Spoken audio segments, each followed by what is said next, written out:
Before we begin, may I ask you something very quietly? Have you ever carried an old version of yourself long after it was gone? Perhaps you remember something you said, something you did, a choice you wish had been different, a relationship, an addiction, a mistake, a season of your life that still follows you like a shadow, even though years have passed. And perhaps, whenever you think of it, your body responds as though it is happening right now.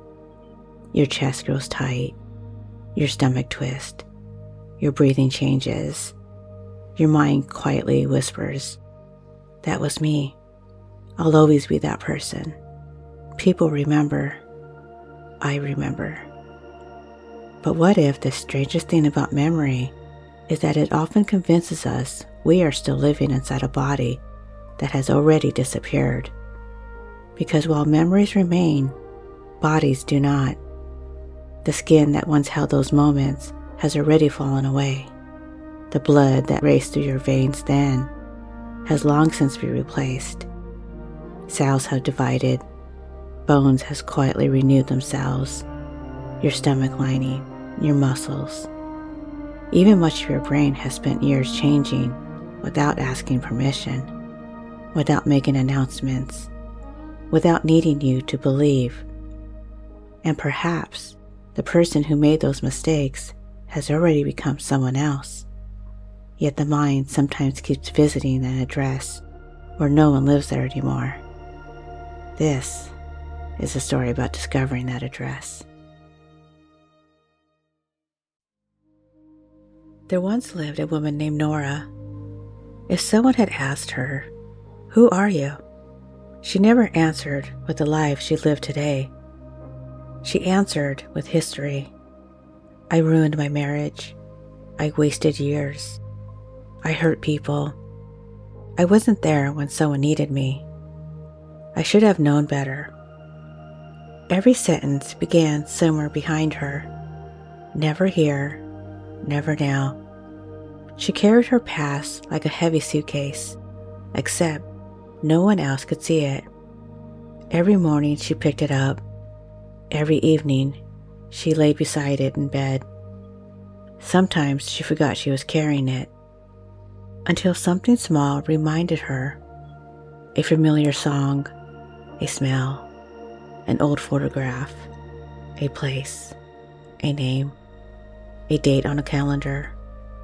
And suddenly, she was no longer standing in it today.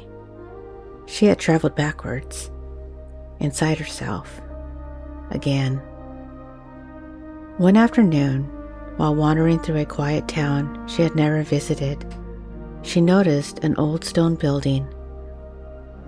Above its entrance were carved 4 simple words, "The Museum of Yesterday's Skin." She smiled. What an unusual name. Curiosity has opened many important doors, so she stepped inside. The room was silent. Not empty, silent. Rows upon rows of glass displays filled the enormous hall. Each case contained something impossible, a tiny piece of skin. Not frightening, not disturbing.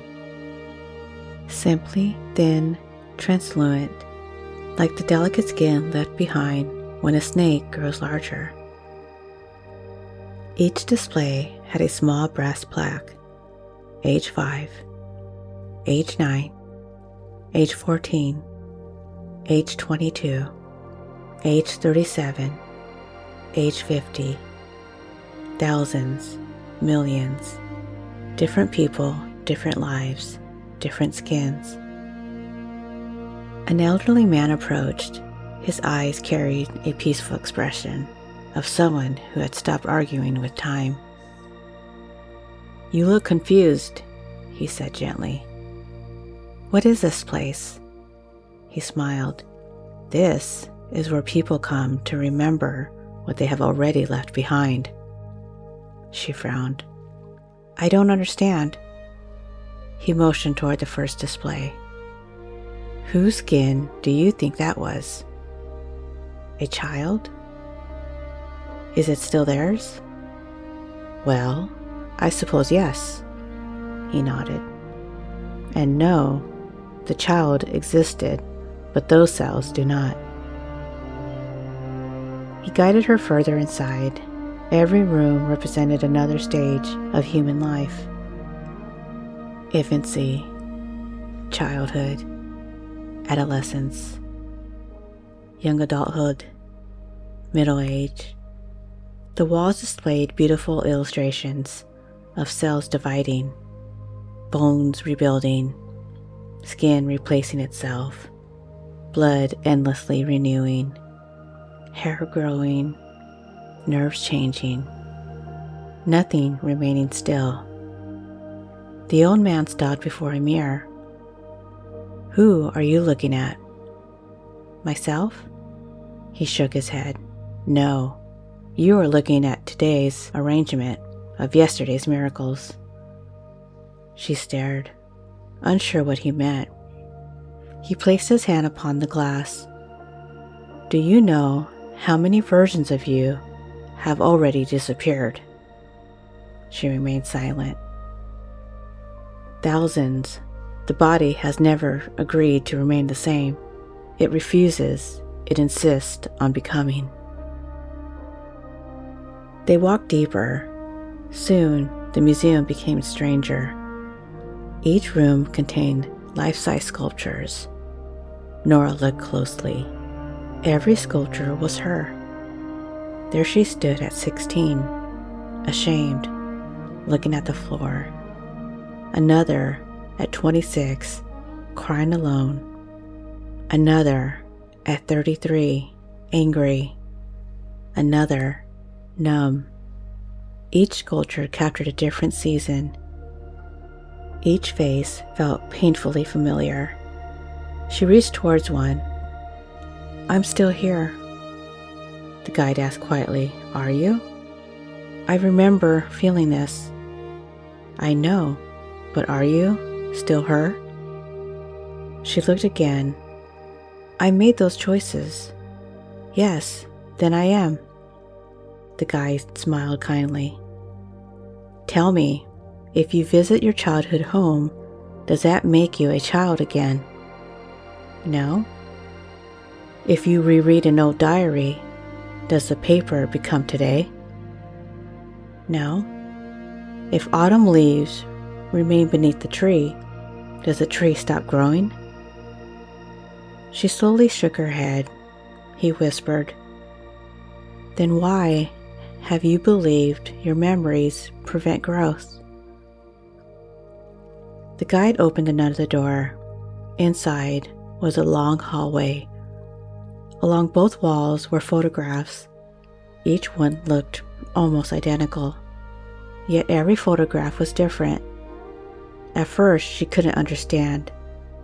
Then she noticed it was the same tree, photographed every day for 20 years. One image showed snow, another tiny bulbs, another bright green leaves, another golden autumn, another bare branches. Again and again and again, 20 years of becoming. The guide asked, Which photograph is the real tree? She laughed softly. All of them. Exactly. Which season should the tree apologize for? She smiled. None? Should spring feel guilty for once being winter? No. Should summer spend every day explaining why it no longer has blossoms? No. And yet, you ask yourself to remain accountable to every season as though change were betrayal. They continued. The next room contained nothing, only light, soft, golden, warm light. At the center stood a chair. Sit, she did. The guy handed her a beautiful worn journal. Inside were every sentence she had repeated about herself. I ruin things. I fail people. I'm too much. I'm not enough. I always. I never. Page after page after page, he asked, "When was the last time you updated this book?" She blinked. "What do you mean? Some of these conclusions were written 20 years ago. Have you gathered any new evidence?" She laughed quietly. "I never thought about it like that." We often don't. We become loyal to old identities simply because they are familiar. The guide leaned forward. "Tell me, if every cell in your skin were replaced, and your muscles changed, and your brain created new pathways, and your heart learned new rhythms, and your habits became different, and your relationships changed, and your dreams changed, and your values matured, at what point does the old version stop owning the new one?" She had no answer, only tears. Gentle tears, not from sadness, but from recognition. The guide stood. There was one more room left. Behind the final door was an enormous field. No walls, no ceiling, only open sky.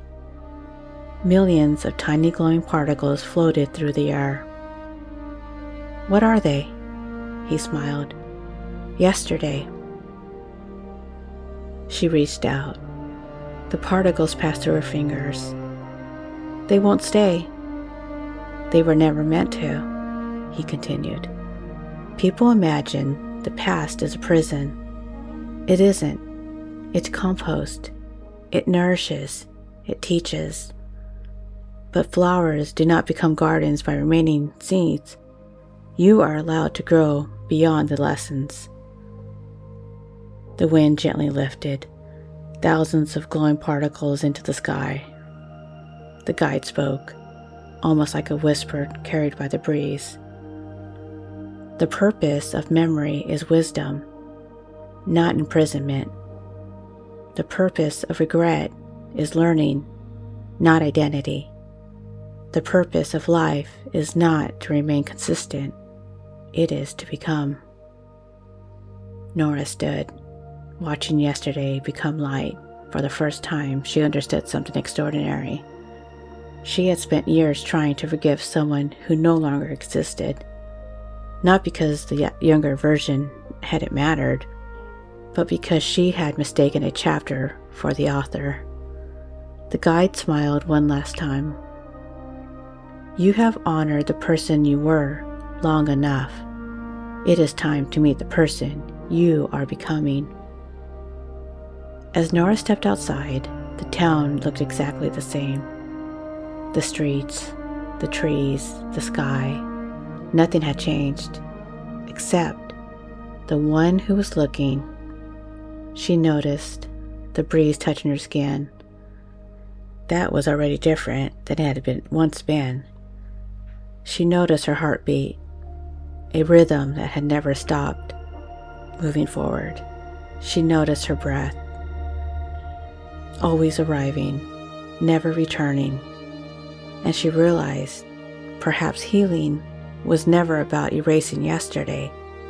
Perhaps it was remembering that yesterday can never become today unless today invited it to stay. So she smiled, not because the past had disappeared, but because its job was finally over. And as she continued walking, she no longer carried the suitcase, not because someone had taken it away, but because she finally realized it had been empty for years.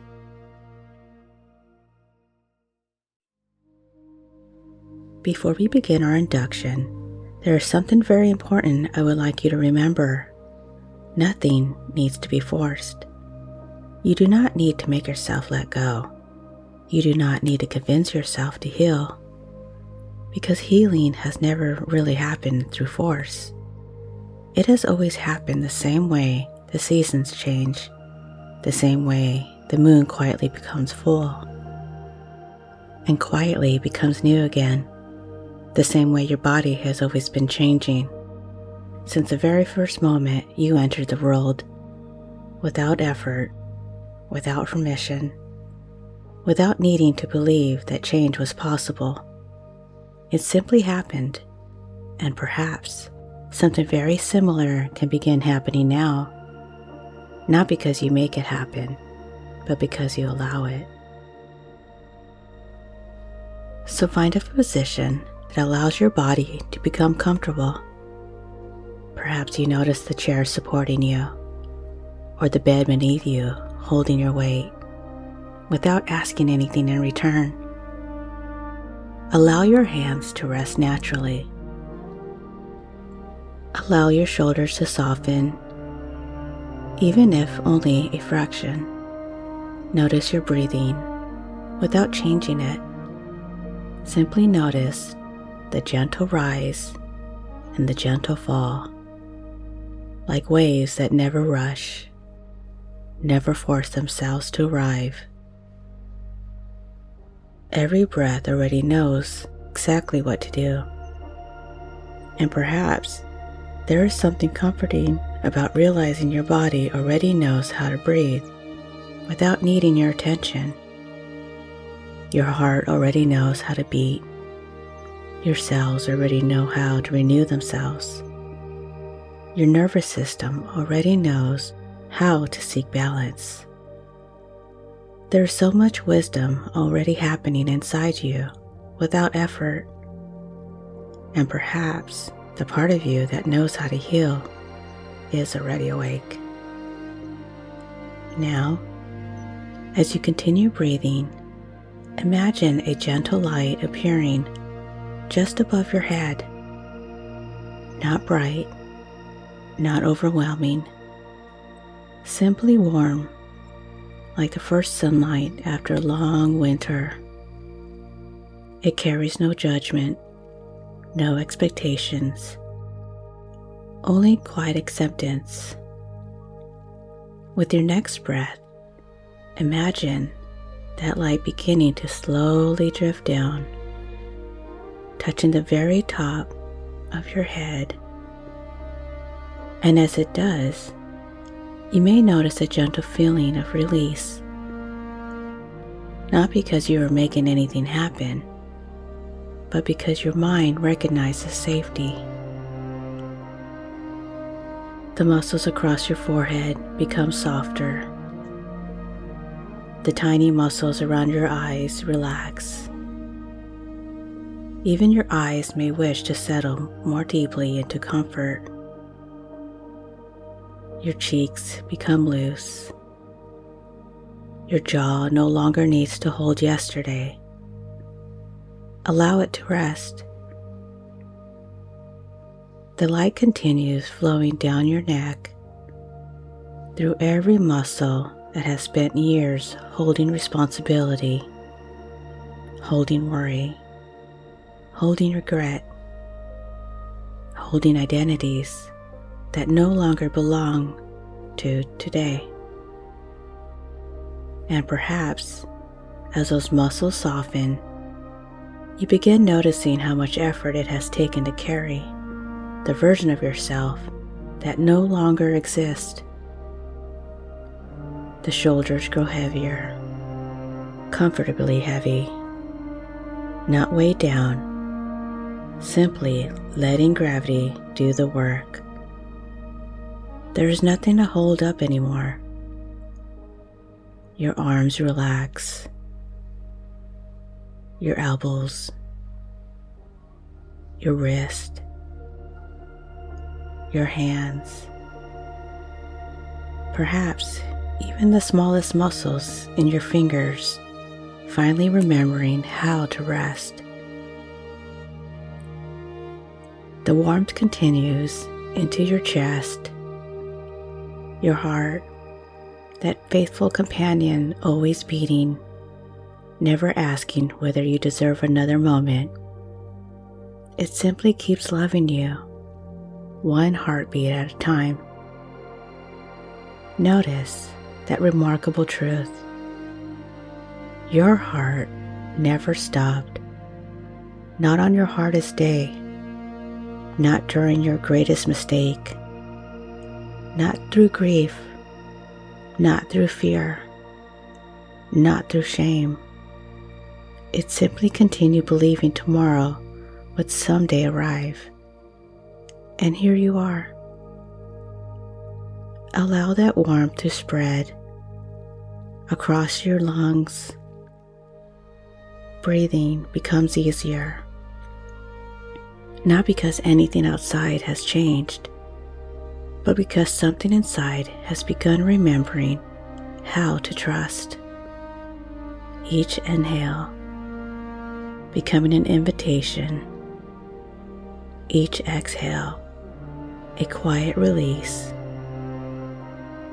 Breathing in who you are becoming. Breathing out who you no longer need to be. Again and again, without effort, without struggle. Now, allow your awareness to move into your abdomen, where emotions sometimes gather. Old disappointments, old fears, old promises made to survive that no longer serve.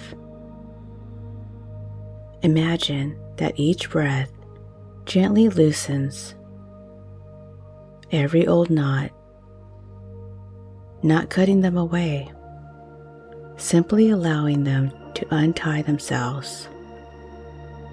The body has remarkable wisdom in knowing when something has completed its purpose.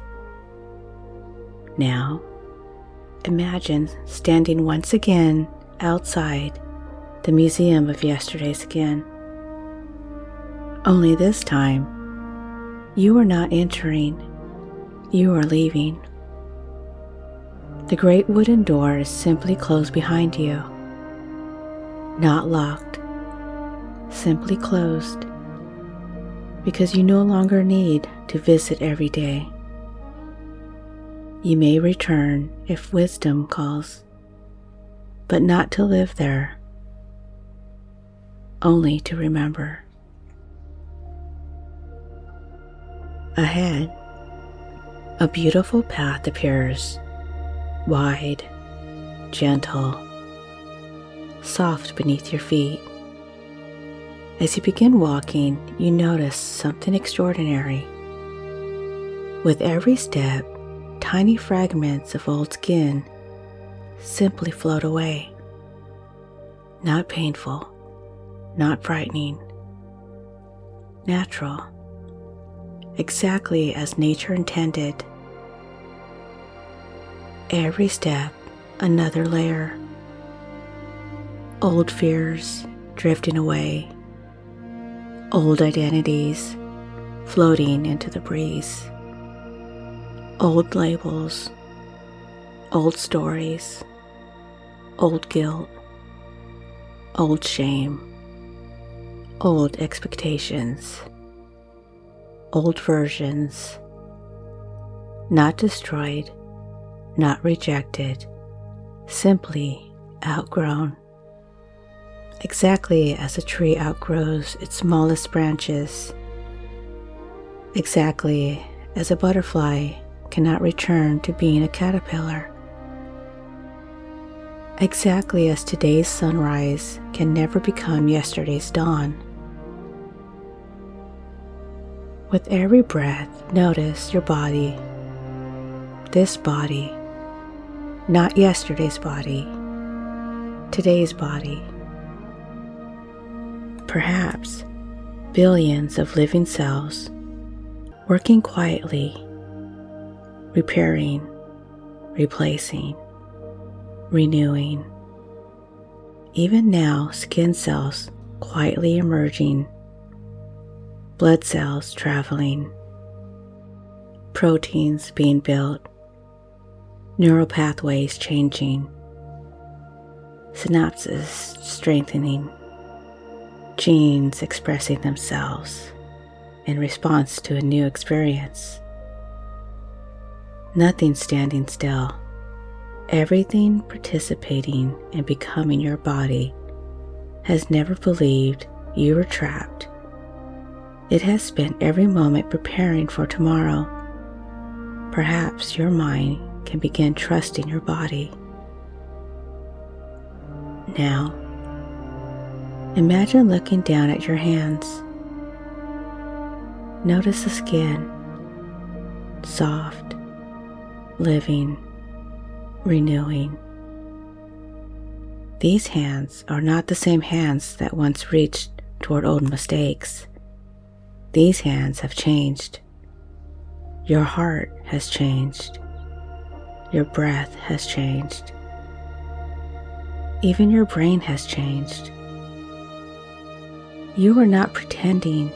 You are participating in the oldest law nature has ever known. Everything changes. Everything, even you, especially you. Far ahead, you notice another version of yourself, standing peacefully, not perfect, simply free. They smile, not because life became easy, but because they stopped arguing with becoming. Walk toward them slowly. Notice how familiar they feel, because this is not someone else. This is you, without yesterday's costume, without yesterday's labels, without yesterday's burdens. Simply you, whole, present, and alive. As you reach them, they gently place one hand over your heart and quietly say, "There you are. I've been waiting. You took longer, only because you believed you still had to carry what had already ended. But look, you made it. You grew. You became. And you never stopped." Allow those words to settle far beneath thought, into the deeper places where beliefs are born.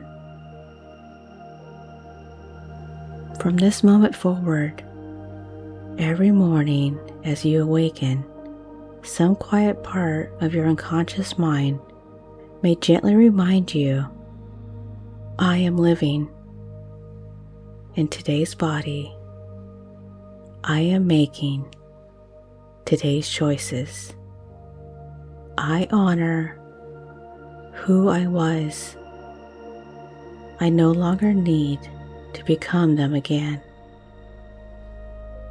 Every breath may become a reminder, every sunrise a beginning, every heartbeat evidence that life has continued choosing you again and again and again.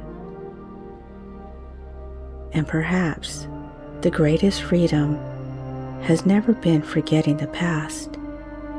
Perhaps it has always been reminding you, you are not the same person who lived there. You are the continuation, not the repetition, the unfolding, not the photograph, the becoming, not the memory. And so, allow yourself to rest here for a few quiet moments, feeling your breathing, feeling your heartbeat, feeling your body, a body already doing what nature has always done, renewing, repairing, regenerating, growing, becoming.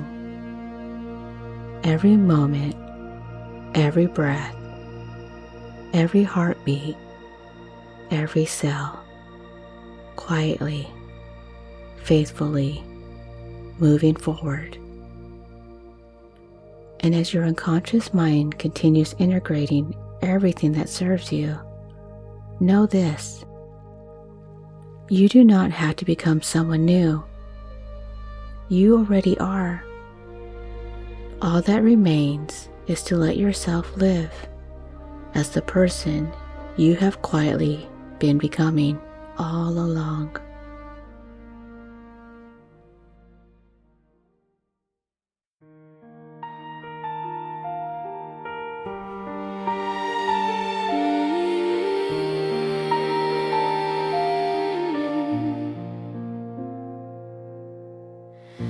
I carried names that no one called, like heavy stones inside my chest. Built my home in yesterday, convinced that I deserve no rest. Every mirror held a ghost, every silence knew my shame. I kept introducing myself by someone who no longer remained. But time was moving underneath while I was standing still, changing me in quiet ways beyond my broken will. I'm not yesterday's skin anymore. Those hands, those tears don't fit me now. The heart that broke learned how to beat without asking pain for permission somehow. I'm not the chapter I survived. I'm not every wrong I've ever been. The past may know my former name, but love has found me once again. I'm not yesterday's skin.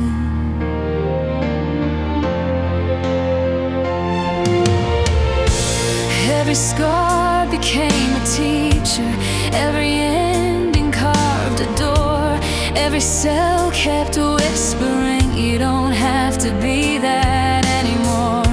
The river never apologized for leaving yesterday behind. Why should I stay frozen inside an old photograph of my mind? The seasons never asked forgiveness for becoming something new. Maybe healing isn't changing life, maybe healing changes you.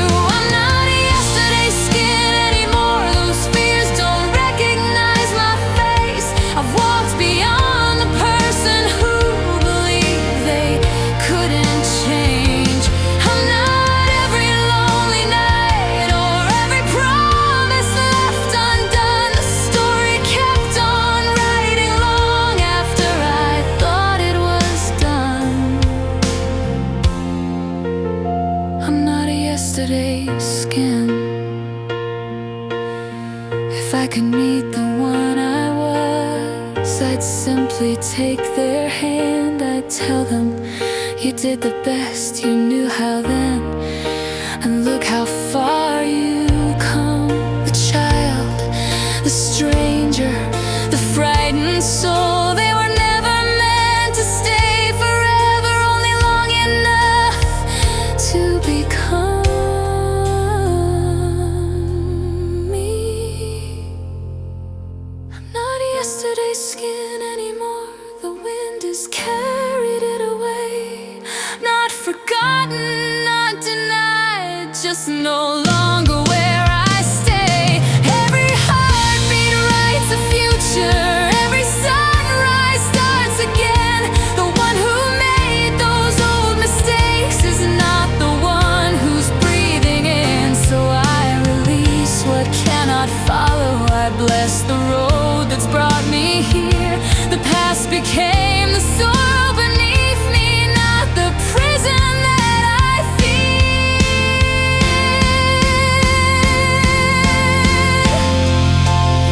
I'm not yesterday's skin.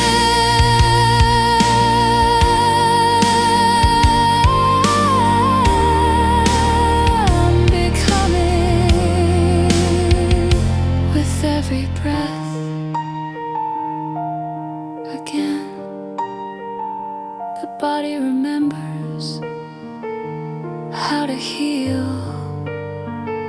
The heart remembers how to love, and the soul has never been the same.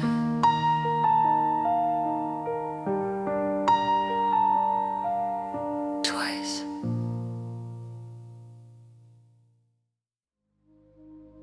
So here are the key meanings of the story. Number 1, you are not the same person you were. The story reminds us that identity is not fixed. The person you were during your most difficult season may have made choices from fear, pain, immaturity, survival, or limited understanding. Since then, you have continued learning, changing, and developing. You may remember that version of yourself, but remembering does not mean you are still them. Number 2, the body is always moving forward. The body is constantly repairing, replacing, and renewing itself. Skin sheds, blood cells are replaced, bones remodel. The brain forms and strengthens new pathways. The body does not remain loyal to an old physical version of itself. It continues adapting to the present. This becomes a powerful metaphor. If the body can renew itself, the mind and identity can renew itself too. Number 3, memory is not the present moment. A memory can create emotions and physical sensations that feel immediate. The chest may tighten, the stomach may turn. Your mind may replay the event as though it is happening again. But a memory is evidence that something happened, not evidence that it is happening. The mind may revisit the past, but the body is sitting here now. Number 4, regret is meant to be teach, not imprison. Regret can be useful when it helps you recognize what you would do differently today. It becomes harmful when it changes from, I made a mistake, into, I am a mistake. The story separates behavior from identity. You can take responsibility for the past without making punishment your permanent home. The lesson can remain even after suffering has ended. Number 5, old labels must be updated. Nora's journal contained beliefs she had repeated for years. I ruin things. I always fail. I am not enough. Many of our strongest beliefs about ourselves were formed during painful experiences. We continue repeating them even after our behavior, values, and circumstances have changed. The story asks an important question. Have you gathered any new evidence about who you are? You may be judging the present self with conclusions written by someone you were many years ago. Number 6, growth does not erase responsibility. Leaving the past behind does not mean denying what happened. It does not mean pretending no one was hurt. It does not mean avoiding accountability. Real growth means being able to say, that happened. I understand it differently now. I have learned from it. I choose differently today. You honor the past most deeply when you allow its lessons to change your future. Number 7, you can forgive a former version of yourself. Sometimes self-forgiveness feels impossible because you imagine you were excusing the person who caused the pain. But forgiveness does not declare the behavior acceptable. It recognizes the person who made those choices did not yet possess everything you understand now. You can have compassion for who you were while still becoming someone more honest, aware, and responsible.